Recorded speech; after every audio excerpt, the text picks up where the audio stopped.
Hey everyone, Pastor George here with Mailbag Fridays. I remember to record a video this time, unlike last week when I forgot. So Kathy doesn't need to remind me today.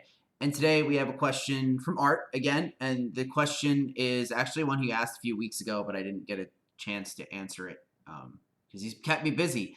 So this is the next one, and this is a classic one. This is the why do bad things happen to good people type argument, right? Also known as the theodicy. It's the classic why do bad things happen? And I couldn't actually find the email that Art sent. I guess it got lost, but I remember he always has this way of phrasing it where he says, and don't talk about free will because free will is a get out of jail free card.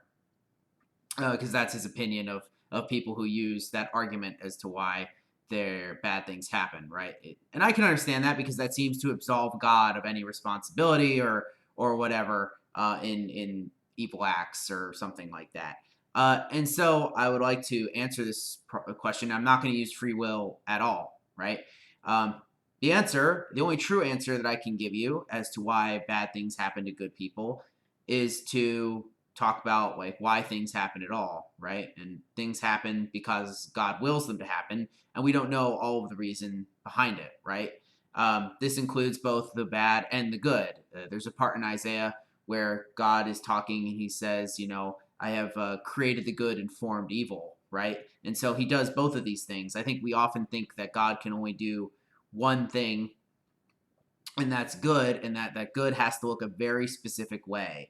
This is something that a lot of people run into with blessing, right? So we can think of blessing, and we think blessing means getting stuff, right? And a lot of us. So if we have a lot of money or something, that could be a blessing, and we see that only as a good thing. But a lot of money has also destroyed people's lives, right?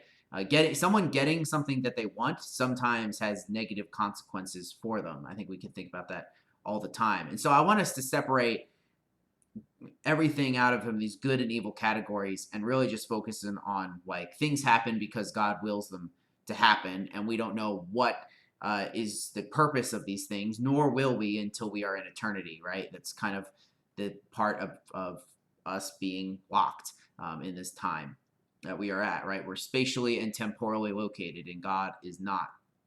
Perhaps late in our lives or many years after a tragic event or something, can we see some sort of positive outcome of it or see anything that changed the world because of it, right? But we usually cannot think of these things in the moment, nor do we have the concept of being able to rationalize these things and saying, well, that happened and it was okay because this happened, because lots of terrible things have happened, right?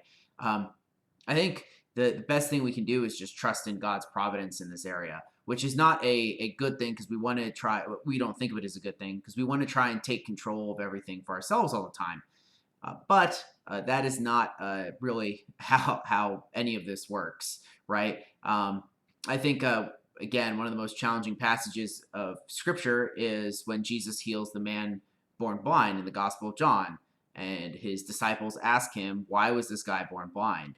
Did he sin or did his parents sin, right? Because we want an explanation as to why a bad thing happened to this person that he can't see, right?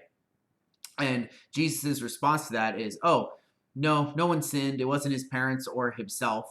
It was for the glory of God that he was born blind, right? And then he heals him. And I think that's really challenging because it shows that even these things that we consider evil and bad are used by God for good purposes, and that God actually wills them into existence, right? And so I think the reason that bad things happen, or that things that we perceive as bad happen, is because they're all part of God's plan. I will take, and this is my Calvinist Protestant view of this thing. I will take onus, or I will take it up with people on the concept of good people, right? Why do bad things happen to good people? Well, if we're Christians and if we read the Bible, we know that no one's really good, right? And not that these things are punishments, right? We don't know why they're happening, but we don't know why good people, are even classified as that, because we know that we are actually sinners and that we don't deserve anything on the part of God, right? The only thing that we deserve is justice. Everything that is not that is grace. And so if you look at your life like that, it really helps you to frame how much of a blessing everything is. And that's the biblical way of thinking about these things. The only good person who was killed unjustly or tortured and put to death unjustly was Jesus Christ, right? And Jesus is man and God, and so he's a special exception. But all of us are condemned under the law, right? And that's why we need to turn to Jesus. So there's a somewhat longer answer to a common question. Art, I didn't even have to use free will, so beat you to it. I will see you all on Sunday virtually or in person if you happen to be one of the people that I reached out to and are attending this weekend. Everyone else, stay safe at home, and I will see you on Monday or Sunday. Whenever. Peace out.